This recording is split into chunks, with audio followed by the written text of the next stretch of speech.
Welcome back to the divisional series that I'm running on the channel to get you guys more acquainted with the FFL due to us going to our 10th season into the league. If you want to help support, leave a like, subscribe. Also, the Patreon link is in the description down below. Also, as well, if you want to become part of the league, whether that is have your player in a draft, or even if you want to take control of a team during their off season. The Discord links in the description down below. Also, to become a player, you can just drop your name in the comments down below. Now, as we look here at the Atlantic North, we have two older teams established in 1970 and two newer teams established in 1999. It's the New Jersey Hawks, the Philadelphia Condors, the New York Guardians, and the Boston Cavalry. They are some solid teams, and they have some big changes and big differences between them all. Let's get into it. We're going to start off with the New Jersey Hawks. They run the heavy zone run that the Flight use, and they run the Dragons defense with the hybrid defense where they blitz a lot, and they run a lot of 3-4 and 4-3.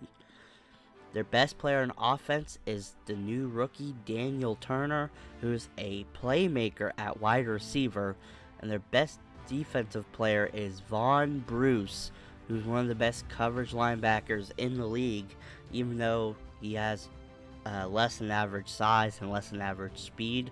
He is definitely a threat on defense. Now let's look a little deeper into the team.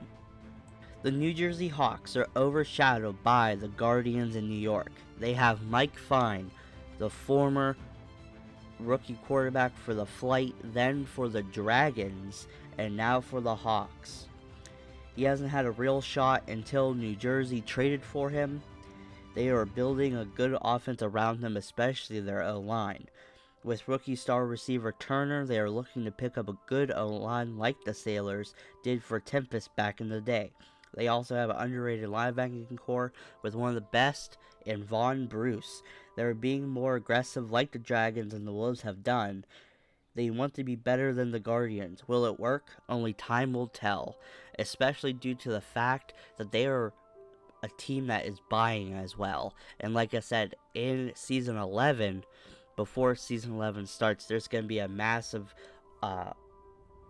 trade spree and just free agent spree as well, due to some of these teams overpaying their players for so long, especially due to the Montana Young rule that was passed just a couple years ago. But now let's look at their depth chart. For right now, they have 48 at left tackle, Oliveira at guard, Russo at center. What a good left side and center of the line. They just need some help on the right side. They have Daniel Turner and Hale both at receiver, which is pretty decent. And they have Mike Fine and Chris Brink at running back, who they're going to need to make some changes for running back, I believe, especially because Mike Fine cannot run. He is a pocket passer through and through. He's not athletic whatsoever, but he does have a good arm, and this offense is looking to try to be the Flight of the East, where they can run the ball heavily, have good receivers, have a good pocket passer at quarterback. It's very interesting to see what they're doing here and what the future will hold with the Hawks, if they'll sell a lot of stuff off, a lot of their future to try to have a good team. But now let's look at their defense, which they have a good linebacking core in McIntyre, Bruce, and Weathers, all at linebacker. And they run a lot of 4-3, so that's all they really need. The problem is they still have Old Man Clement. They have just a really bad secondary, especially with Rodney Bull up there. They have Yamamoto still at D-tackle and Oaks. But they're going to need some changes, especially due to the Guardians having a really good defense in comparison to the rest of these teams. So, can the Hawks become the next Guardians? Only time will tell, but New Jersey is setting up their team very well for the future. And let's now look at Philadelphia with the Condors. The Condors have a power run scheme that they've been running for years. This team they came into the league and were instantly a top 5 team. But the past couple years, the only thing they've really done is be a Cinderella team for 1 year, where they somehow barely made the playoffs, got all the way to the divisional round, and then lost. But ever since then, they really needed some help. They run the 3-4 defense, which makes sense because they have the biggest defensive player in the whole league, and Donnie Perry at D-tackle. He's close to 500 pounds and is one of the strongest players in the league. They also have center Jack Herring, who is a star rookie center who's going to make this offensive line instantly better. But now let's look a little deeper at Philadelphia. Philadelphia is an underpowered team that as of late are trying to grow into a powerhouse and make some moves. They've won a championship way back in the day, but in the modern era, they are struggling badly to keep up with these other teams, especially their interstate rival, the Pittsburgh Metal. The past few years, they are growing their defense very slowly, like the Wolves have shown works, and they have a solid quarterback in Dominic Bailey. They have a good future and can build more and more through the series. Now let's look into their depth chart and have a closer look at their team construction. They have Kevin Woods from the Blackbirds now starting at running back. He's aged a lot, but he still can be good, but he doesn't have many years left. They have Fred Montoya at wide receiver, who is a underrated deep threat. They have Torres also at wide receiver. And like I said, if you look at that center, they have Jack Herring, and they're going to try to build this offensive line more. And you look at Dominic Bailey, he is a pocket passer who doesn't have an amazing arm. He really doesn't have an amazing mind either, but he is a solid quarterback. Now, for them to become better, I wouldn't be surprised if they went out and tried trading for a new quarterback. But for right now, Bailey is a pretty good option, especially because he doesn't turn the ball over that much. So they're trying to play keep away with the other teams that they're facing. But now let's look at their defense. About 6 years ago, they picked up Donnie Perry in the draft, and he is a big D tackle, and he picks up a lot of space in that D line. Now, just recently, they moved back to a 3-4, and they picked up Tyson Garrison from the Crusaders, and he's running off that edge. They also picked up Torin Black, who was a outside linebacker, but now they have him inside, and he's playing amazing. Also, they picked up Barron, who is good at coverage and is fast enough off that edge to rush the passer. They also picked up free safety Lewis Harris, who is a awesome zone coverage playmaking free safety. Now, he does lack the elite speed that other playmaking free safeties have, but this team is just starting to become really good, and all they really need to fix is that secondary. Will they? We'll have to see.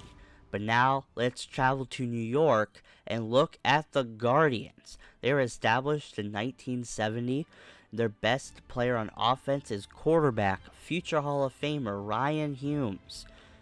He was a star for the Gladiators for many years, and he traveled here due to their better defense, and it shows. They've been up there ever since Kyle Weeman left. Ryan Humes has picked up the reins and ran with it. It's pretty impressive to see where they are now. And on defense, they run the hybrid defense, like I said, like the Dragons do, where they blitz a lot. And their best player is Christopher Snell, who in the past couple years has blown up as possibly the best strong safety in the league due to his elite zone coverage. But first, let's look a little more into the Guardians. This team was inspired by the Metal to pick up Kyle Weeman, and they gave their defense a good offense. When he retired, they got Ryan Humes, the same year as Anderson went to the Revenge. Now this team is older, but their coach is good at getting what they need when they need it. Humes is a future Hall of Famer, so this team has a great future, and they sure do. Let's look at their depth chart. They have Brown and Danny Johnson at wide receiver. Both speed threats, both good at deep route running, and both good at catching. Brown might be traded in the future if he doesn't really do much, but they have a good O-line in Benjamin and Barclay. Barclay can play tackle if needed, but they have a good, especially in the middle of their defense, they have a good O-line to probably battle against Donnie Perry. You look at Ryan Humes, who's one of the best quarterbacks in the league, and they have an aging Jacquez, who was one of the fastest running backs in the league, but just recently has lost a step. But he's very, very agile and elusive and hard to tackle. Now, Jacquez is used to running a lot, and that's why they got him, because they want to have a punishing type offense with this power run system. And if you look at their defense, it's a little overrated. People used to say it was the best defense in the league. I personally don't think so, but they just picked up a great CB in Sutherland. He fell all the way to the end of the draft, and here he is. He's going to be a star DB on that side with Paris on the other. They have Snell and Hallman. They have Thompson Terry, who is a underrated middle linebacker who can do pretty well. They have pass rushers in Povosky and Buckner at D tackle. Overall, this defense is pretty solid, especially if you look at the Hawks, Condors, and Cavalry. This is the best defense in the division, and they're always a top 5 team, and we see why. They have one of the best constructed teams in the league with a perfect amount of speed and defense and offense. But now let's look at the Boston Cavalry, who were also established in 1970, and their best player right now is quarterback Connor Grimm, who is an underrated star quarterback. He's very afraid of the pass rush, but he can come up when you need it. They run the shotgun offense, so they try to pass the ball a lot, and they run the Tampa 2 defense. Their best the best player on defense is sadly only Will Stokes. They do not have a good defense whatsoever, so the former Wolves 20-year vet is starting at free safety for the Cavalry. Now, to jump into their team a little more, Boston is stuck in no man's land. They are too bad to be in the top of the league, and they're too good to get a good draft pick. They got a franchise quarterback in Connor Grimm and good receiving talents like a possible future Hall of Famer Hilton Caskey. They are stuck with a bad defense. They do not know how to draft a defense since they've needed one in the last 8 years and still can't draft very well. They have a shot to change it around. They need to do it soon, or they might need to restart everything, and that is truly the truth. This team has been struggling for many years to really try to make a move, and they've just been stuck right outside the playoff picture. And if you look at the team, they have one of the best left tackles in Thomas, but it sounds like they're trying to shop him next year. They have Calvin Ware, who's a good possession receiver, and don't even forget about Hilton Caskey, who was formerly the best wide receiver in the league. Now, he isn't anymore due to his age, but he can catch just about any ball that's around him. Connor Grimm is solid, and don't forget about Peterson. Peterson is a punishing power back, who you would think out of the shotgun would not be a good fit, but he truly is. He is handed the ball a lot in this. Offense was just shocking, especially for a shotgun offense, but he takes the ball and probably will be a silver player very soon, if not a gold player, just due to this offense being so good. They are stuck in the old way of thinking that they need to have a really powerful offense. That's where a lot of their star talent lies. You look on defense, they have old Maxey at DB, they have you and Stokes is the best player on this defense. They have Moran at linebacker, who is rising in the ranks as a good linebacker, but he's going to need some help. They have 2 decent D tackles, but they need some help there. And they have Rashad Gevin, a Wolves powerhouse who has really fallen off, and I think it's because he's lost a lot of his speed at his older age. And they have DN Jensen at that other spot. It's going to be very weird to see what they do here, especially on defense, if they can make some bigger moves to help out this team make any type of run at a championship. Now, let's look at the conclusion of this division. The Atlantic North is a very good spot, I would say, with the Hawks becoming better, the Condors becoming better, the Guardians becoming better. But the problem is the Boston Cavalry kind of set them back, but they're very interesting. So let's see if any of these teams can make the playoffs in the near future, and let's see what they can do. Now, if you enjoy these videos, please like and subscribe, and I'll see you next time with a Pacific team, or a Pacific division, I should say.